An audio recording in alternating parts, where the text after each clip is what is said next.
Right guys, අද Spring Boot Development course එකේ හතරවෙනි වීඩියෝ එක environment setup යටතේ අද අපිට download කරගන්න තියෙන්නේ Docker.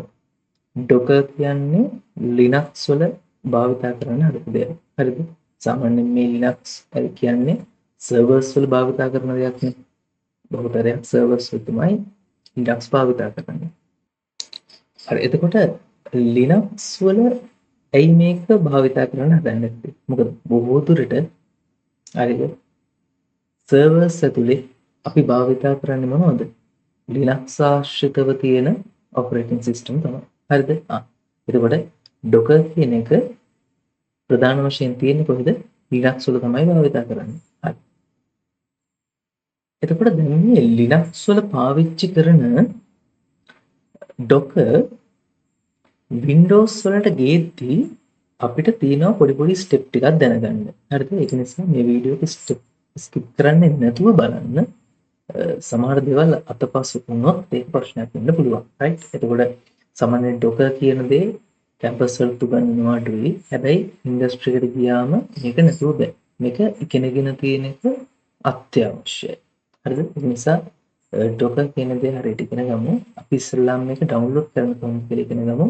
Spring Boot course එක යන අතරතුරදී Docker පාවිච්චි කරන්න කොහොමද කියලා අපි හරියටම ඉගෙන ගමු. right. එතකොට Docker ඩවුන්ලෝඩ් කරද්දී දැන් මම Windows නෙමෙයි තියෙන්නේ. Windows වල ඩවුන්ලෝඩ් කරද්දී අපිට තියෙනවා Docker desktop කියලා එකක්. Docker desktop for Windows කියලා ඩවුන්ලෝඩ් කරගන්න. Mac වලටත් එහෙමයි. Linux පාවිච්චි කරන එක්කෙනෙක්ට මෙච්චර වදින දෙන්න දෙයක් නෑ. ටර්මිනල් එකේ එක ලයින් එකයි ගහන්න තියෙන්නේ. හරිද? right. එතකොට මේ Docker desktop download එකට එන්න. මෙතන Docker ලට අදාළව සම්පූර්ණ විස්තර තියෙන complete documentation එකක් මෙතන තියෙන්නේ. සියලුම ප්‍රශ්න වලට මෙතන උත්තර තියෙනවා. මෙතන Mac වලදී install කරන්න කොහොමද, Windows වලදී කොහොමද, Linux වලදී කොහොමද මේ හැම දෙයක්ම තියෙනවා. හරිද? අපි යමු Windows වලට. හරි. මේ Windows වලට ගියාම අපිට Microsoft Store එක download කරන්නත් පුළුවන්. එහෙම නැත්නම් setup එක download කරන්නත් පුළුවන්. පළවෙනි link එකෙන් ගියොත් අපිට setup එක තමයි download කරන්න පුළුවන්. එතකොට මෙන්න මේ link එක click කරන්න. එතකොට ඔයාගේ PC එකට මේ software එක download වෙන්න පටන් ගන්නවා. සාමාන්‍යයෙන් මේක MB 550ත් 600ත් අතර ගානක් තියෙන සාමාන්‍ය 580ක් වගේ වේ. පොඩි වෙලාවක් යයි download වෙන්න. හරි. මේක ඉතින් download කරගත්තාම Docker desktop installer කියලා තියෙනවා. මේක ක්ලික් කරන්න.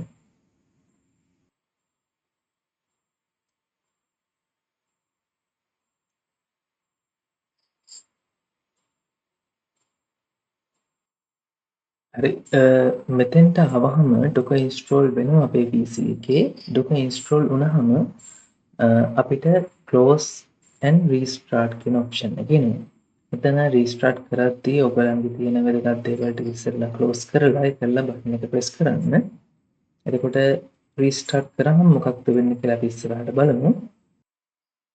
right එතකොට Docker install කරාට පස්සේ අපි restart කරාම සාමාන්‍යයෙන් සැලකිය යුතු කාලයක් ගත වෙනවා අපව ස්ටාර්ට් වෙන්න. ඒ ස්ටාර්ට් වුණාට පස්සේ සමහර විට ඔයාගේ PC එක ටිකක් හිර වෙන ගතියක් දැනේ. එහෙමොත් නැවත වතාවක් රීස්ටාර්ට් කරන්න. ඊට පස්සේ ඔයාලට පුළුවන් ඔයාගේ තියෙන ටර්මිනල් එකක් අරගන්න. හරිද? මම ගන්නවා CMD එක. ටර්මිනල් එකක් අරගෙන මේක ටයිප් කරලා බලන්න Docker කියලා. එතකොට මේ වගේ ලිස්ට් එකක් එනවනම් හරිද? ඒ කියන්නේ මෙතන තියෙන්නේ අපිට දැන් Docker එක පාවිච්චි කරන්න පුළුවන් දේවල් Docker run, Docker pull, Docker push මේ වගේ දේවල් තමයි මෙතන තියෙන්නේ. මේ ලිස්ට් එක එනවනම් ප්‍රශ්නයක් නෑ වගේ දැන් Docker install වෙලා තියෙන්නේ. හරි. ඊට පස්සේ ඔය කරන්න ඕන වැඩේ දැන් ඔයාගේ desktop එකේ හැදලා තියෙන Docker icon එක. හරිද?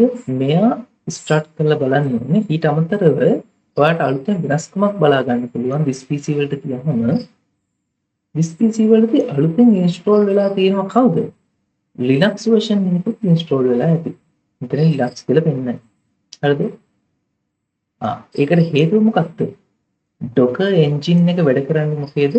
Linux වල. එතකොට Linux වලට අදාළ යම් දේවලුත් අපේ PC එකේ දැන් තියෙන්න ඕනේ. හරි. එතකොට Docker desktop කියන එක මම ඕපන් කරන්නම්. මේගොල්ලෝ සාමාන්‍යයෙන් run as administrator දීලා on කරනවා නම් හොඳයි. එතකොට මෙතන සාමාන්‍යයෙන් අපි Windows වලදී භාවිත කරන ආර්කිටෙක්චර් එක තමයි Hyper-V කියලා කියන්නේ.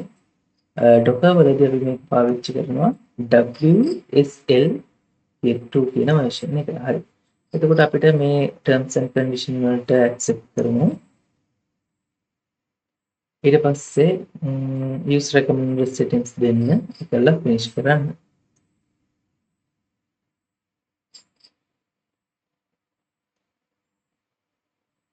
එතකොට මෙතන account එකක් හදන්න තියෙනවා.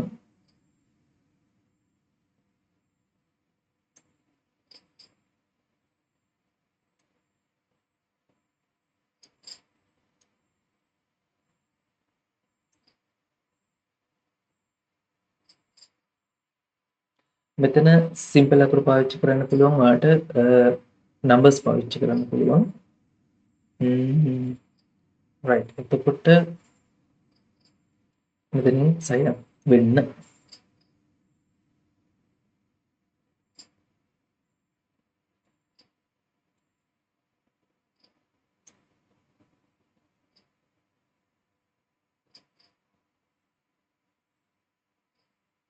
මේ server එක නම් මම skip කරනවා. එතකොට මට මෙතන බලා ගන්න පුළුවන් පල්ලෙහා docker stopped කියලා තියෙන්නේ. docker engine stop කියලා තමයි මෙතනත් කරලා තියෙන්නේ. අපි පොඩි වෙලාවක් දෙමු මේක හරියට start වෙන්න. ඊට පස්සේ මම කියන්න මොකද්ද වෙන්න ඕනේ කියලා. හරි මෙතනදී docker වලින් යම් දේවල් ටිකක් install කරනවා අපේ PC එකට. ඔයාලට ඒක monitor කරන්න පුළුවන් task manager එක බලන්න. task manager එකේ දිගටම මේක run වෙයි. ඉතින් මේක install වෙලා ඉවර වුණාට පස්සේ අපිට බලා ගන්න පුළුවන් engine එක start වෙනවා. engine එක automatic start වුණේ නැත්නම් මොකක්ද කරන්න ඕනේ කියන දේ මම කියන්නම්. මේක download කරලා ඉවර වුණාට පස්සේ මම නැවත වීඩියෝ එක continue කරනවා. එතකොට ඔය විදිහට තමයි අපිට docker install කරගන්න තියෙන්නේ. docker install කරගත්තට පස්සේ අපිට docker එක start කරන්න පුළුවන් right click කරා run as administrator දුන්නා. run as administrator දුන්නාට පස්සේ මෙයා start වෙනවා. හරි මේ විදිහට start වෙනවා. මෙතනින් අපිට පුළුවන් මෙතන තියෙන්නේ දැන් මේක docker එක අපේ start වෙලා තියෙන්නේ. engine start. හරි දැන් එතකොට engine එක run වෙනවා. හරි එතකොට අපිට පුළුවන් මේක මෙතනින් close කරන්න. ඊට පස්සේ බැරි වෙලාවට ආපහු මේ docker icon එක run කරොත් සමහර විට මේක open වෙන්න පුළුවන්. එහෙම වුණොත් ඔයාලට මෙයාව හොයාගන්න පුළුවන්. පල්ලෙහා තියෙන task bar එකේ යට තියෙනවා docker icon එක. හරි මෙතනින් docker එක ඔයාලට හොයාගන්න පුළුවන්. හරිද? right. එතකොට මීට අමතරව තව පොඩි දෙයක් කියන්න තියෙනවා. ඒ තමයි ඔයා docker එක run කරන්නේ administrator නෙමෙයි නම් අපිට සිද්ධ වෙනවා පොඩි වැඩක් කරන්න. computer management වලට ගිහිල්ලා ඒක run as administrator විදිහට start කරන්න සිද්ධ වෙනවා. ඉතින් ඊට පස්සේ local user group යටතේ මෙන්න මේ group එක add කරන්න සිද්ධ වෙනවා ඔයාලට. ඊට පස්සේ ඔයාලට නැවත මේක support වලට පාවිච්චි කරගෙන යන්න පුළුවන්. right. ඒකට computer management එකට යන්නේ මෙහෙම මම පොඩ්ඩක් හිතලා පෙන්නන්න. Windows එකට ගියා. Windows එකට ගිහිල්ලා computer management ගියත් මෙතනින් run as administrator වලට යන්න පුළුවන්. right. එතකොට මෙතෙන්ට user management කොටස ඇවිල්ලා තියෙන්නේ මෙන්න මෙතන. මෙන්න මේ set එක යටතට. එතකොට ඉතින් ඔයාලට පුළුවන් මේක adjust කරගන්න. right. ඒකට ඔය කතා ටික තමයි මට කියන්න තියෙන්නේ.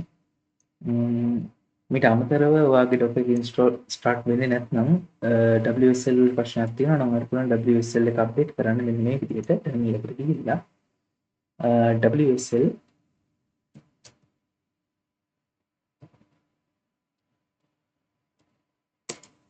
sorry update කියලා. right. එතකොට මගේ නම් කියනවා මෙතන latest version එක තමයි තියෙන්නේ කියලා. right. එතකොට මේ විදිහට තමයි මේක කරගන්න තියෙන්නේ. මොනවද ප්‍රශ්නක් තියෙනවා නම් කමෙන්ට් එකක් දාන්න. ඒ වගේම වීඩියෝ එක හොඳයි කියලා හිතන යාළුවන්ට ෂෙයා කරන්න සොෆ්ට්වෙයාර් ඉගෙන සහ ඉගෙන ගන්න කැමති යාළුවන්ට. ඒ වගේම ලයික් එකක් දාලා සබ්ස්ක්‍රයිබ් කරලා ඊළඟ වීඩියෝ ටිකක් එක්කලා සෙට් වෙන්න කියලා මටම ආරාධනා කරනවා. See you. Good day.